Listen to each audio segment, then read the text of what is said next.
sky is turning into our favorite color again. We should go inside soon if it gets any closer, Deanie.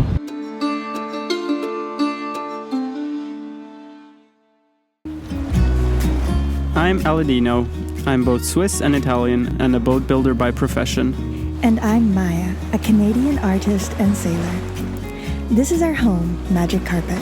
She's a Vinda 32, though she's only 28 feet long. And 4 years ago, she fell 20 feet off a crane onto concrete. Insurance wrote her off, but Aladino bought her, fixed her, and now she's our home. Our mission? To sail around the world as slowly as possible.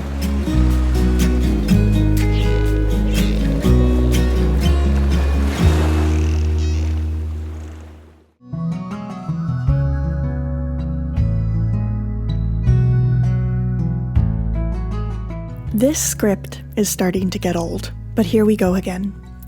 It seems that fall in the Mediterranean is a never-ending cycle of gorgeous paradise anchorages interspersed with fast-moving and violent squalls. And this episode is just another chapter in the ongoing tale of pure bliss interspersed with oh dear moments. Let's start with the bliss.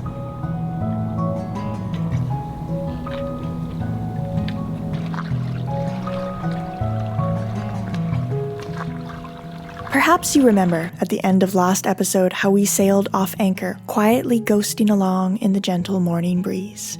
As we continued heading northwards, the wind picked up and we were treated to some beautiful sailing conditions. So this is what I have been doing all morning, but it looks like outside it's quite lovely. Hey Deanie, how is it out here? Wonderful. Wow. So nice. Flat, flat, flat sea. Yeah. Good temperature out here too. It's very hot inside. The wind's always increasing a tiny bit. Yeah. But it's lovely. Moving along nicely. Yeah, this is perfect. Alright, back to my editing cave.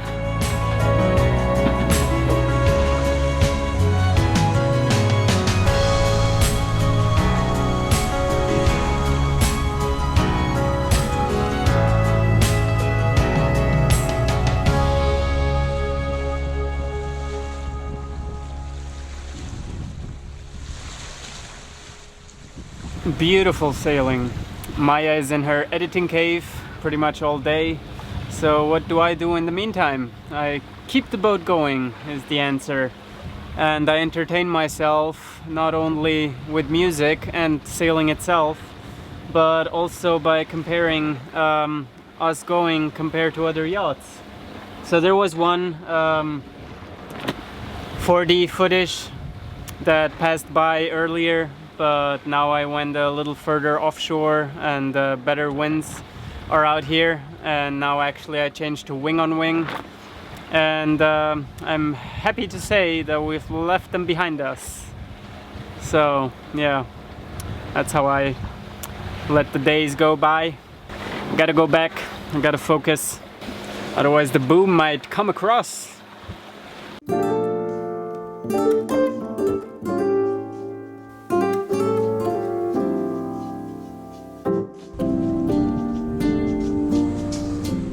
The day was beautiful, a perfect day for living, but less perfect for storytelling. The lovely afternoon faded into a lovely evening. We found a lovely anchorage, and that was that. Keep losing sleep while driving in the backseat. What's left of me? Good morning. Here we go. It's day 2 of going up the east coast of Sardinia. Time to say goodbye to another beautiful anchorage, which we've had all to ourselves. It's it's quite beautiful. But basically our plan is to get to Arbatax today. Arbatax is like 1/3 of the way up, maybe a bit more. But basically Mistral is coming, and it's coming hard. So we like the idea of having the possible shelter in the harbor in case it wouldn't be very comfortable. But basically the idea is get to Arbatax today, anchor outside. Tomorrow it's starting to blow real hard, so maybe then we have the option to go in and wait for it to pass. We did the dishes from last night and then set off towards Arbatax.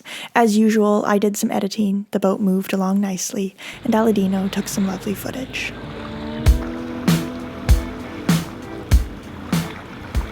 The wind wasn't strong, but we kept the sails up anyway. Arbatax wasn't far, and we felt like we had time. But as the day crept on, clouds began to accumulate. The sky is turning into our favorite color again. Soon it seemed like the town of Arbatax was cloaked in a dark squall that was quickly heading our way. So, you look over there, it's not looking so nice. Thunder and lightning, we're taking the main down just in case it comes with some strong winds all of a sudden, which it often does. What's the plan? Do you want to go anchor near shore? Yeah. Yeah? Okay. Well, I want to go... Straight into it is where we want to go. The trouble with lightning is there aren't many truly comforting things you can do against it. Some people say if you just keep moving it won't hit you, yet there are plenty of stories of people getting hit well under sail. Properly grounding your boat by providing a clear electrical path from your mast to the water seems to be the best way to mitigate damage if lightning does hit, but even still, side flashes and electrical failures can still occur. The chances of being hit are slim, but trust me, that knowledge doesn't feel all too comforting when you're surrounded by lightning striking the water seemingly meters away. The best thing to do seems to be to go inside, unplug everything, put your valuable electronics in your oven, if you have one, and wait it out. Some books I read said turn your engine on, because if the lightning messes with your electronics, you might not be able to turn it on later. Other sources say heave to and leave the engine alone. I don't like so much gray area, but there seems to be a lot of it surrounding lightning at sea, so we just decided to run from it. The wind is already increasing and gusting. There's white caps all over. But the good thing is the wind is coming from land and it's actually pushing the lightning and the big dark mean clouds out into the ocean. So we might actually escape this pretty nicely. We wouldn't have going into Arbatax, but putting the engine into full revs and going into the actual first bay behind us, there's sunshine again. And also I'm starting to see Arbatax again, which was completely covered for a bit. And once the skies cleared up, we actually found ourselves anchored in a very interesting place. Alright, we are heading out on a diving mission because the beach where we just took refuge from the storm is actually super interesting. It's kind of cool that we decided to stop here after all. So there is a wreck of an airplane that was shot down in World War II. It's an American airplane that was shot down by the Arbatax Navy or Defense or whatever it was. And it's here in about 10 to 15 meters of water, somewhere around there. So we're gonna go dive and have a look. Yabba dabba doo! Let's go! Ready to go, Amore? Ready! Okay. Here, I'm gonna bring the iPad so we know the exact location of the wreck. Amore? Okay. You wanna take this? There we go. For long and lat. For long and lat, exactly. Right, it should be directly below us. Do you want to go in first and I'll stay in the dinghy? Already cold. The brave adventurer.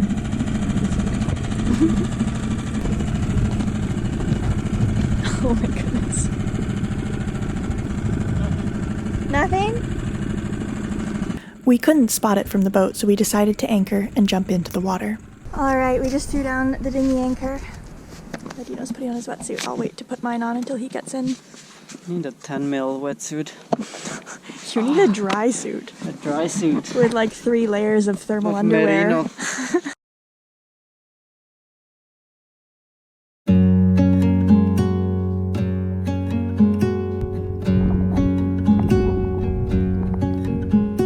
We established a grid pattern, both of us scanning the bottom for the wreck. We encountered some sea life and we enjoyed the exercise, but other than that, we couldn't find the wreck. Defeated, we eventually returned to the boat.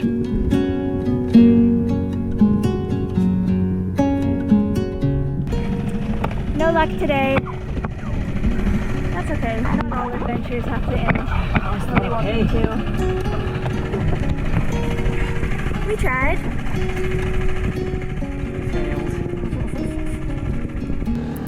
We hadn't made it to Arbatax, and we hadn't found the plane, but we still felt happy. The ever-changing skies were now bathed in a lovely soft pink, and we hung our wetsuits over the boom to dry off in the very last of the day's warmth. Eventually the moon came out, and the sky faded to black.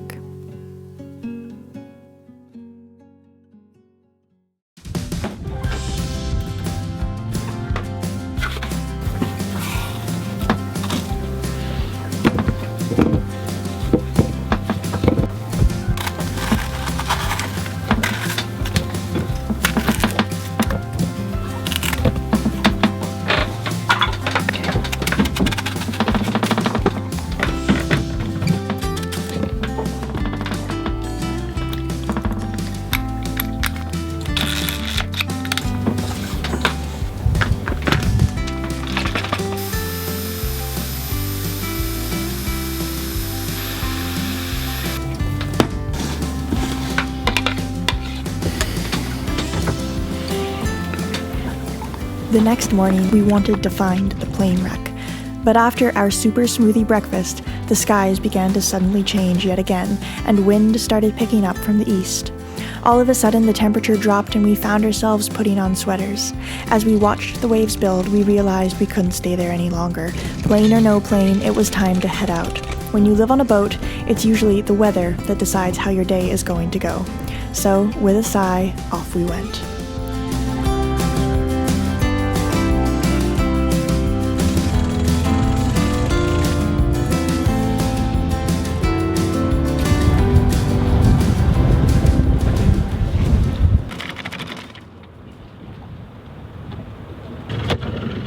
Yep.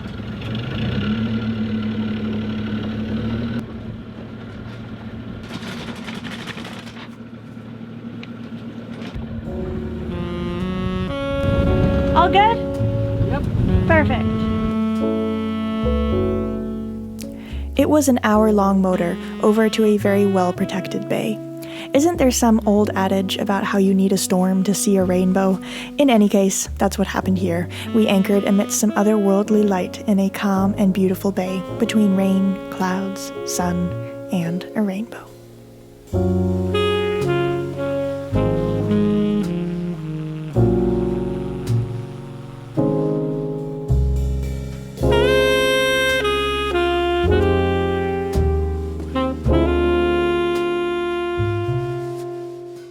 And that's where this episode ends. I want to thank all you viewers for watching. If you liked this episode, please log into your YouTube or Google account and give us a thumbs up, subscribe to the channel, and if you're feeling extra generous, even leave a nice comment. We also want to say a giant thank you to our patrons, without whom none of you would be watching these videos. These patrons make it possible for us to do what we're doing, and in return, we provide weekly articles and private messages and photos on Patreon that aren't posted anywhere else. An extra big thank you to these folks who go above and beyond every week and every month to make sure these episodes keep happening. And I think that's all for now. We'll see you in the next episode.